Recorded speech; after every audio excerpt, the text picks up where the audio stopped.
الحمدللہ وکفا وسلام علی عبادہ الذین اصطفیٰ اللہم صلی علی محمد وعلی آل محمد کما صلیت علی ابراہیم وعلی آل ابراہیم انکا حمید مجید اللہم بارک علی محمد وعلی آل محمد کما بارکت علی ابراہیم وعلی آل ابراہیم انکا حمید مجید۔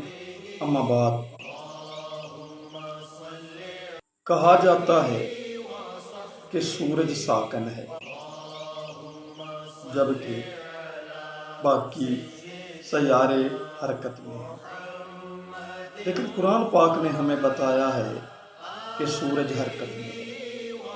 پہلے تو سائنسدانوں کا خیال تھا کہ سورج ساکن ہے، لیکن اب سائنسدان بھی اس نقطہ کی طرف آ گئے ہیں کہ سورج حرکت میں ہے، اور وہ کہتے ہیں کہ سورج حرکت میں ہے اور زمین کو اپنے ساتھ کھینچے لیے جا رہا ہے، نہ جانے کہاں تک لے جائے گا، کہاں تک لے جائے گا، کہیں بھی نہیں لے جائے گا۔ سورج کی حرکت بھائی دائرے میں ہے، جو قرآن پاک نے بتایا ہے۔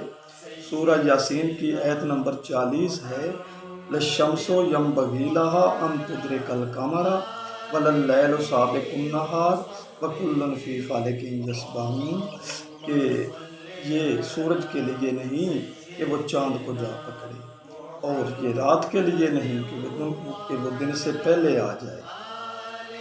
کُلٌّ فِی فَلَكٍ يَسْبَحُونَ، یہ سارے کے سارے اپنے اپنے دائرے میں حرکت کر رہے ہیں۔ قرآن پاک سورج کا دائرہ بتا رہا ہے، اور یقیناً سورج حرکت بھی اپنے دائرے میں کر رہا ہے۔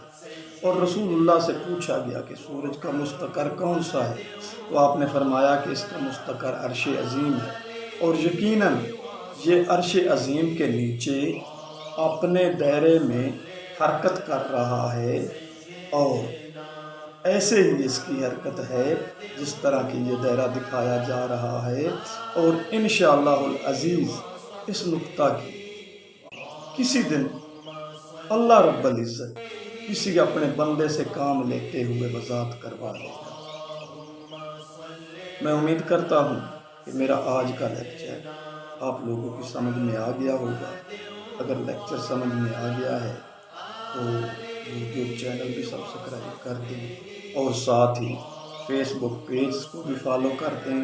وَمَا عَلَيْنَا إِلَّا الْبَلَاغُ الْمُبِينُ۔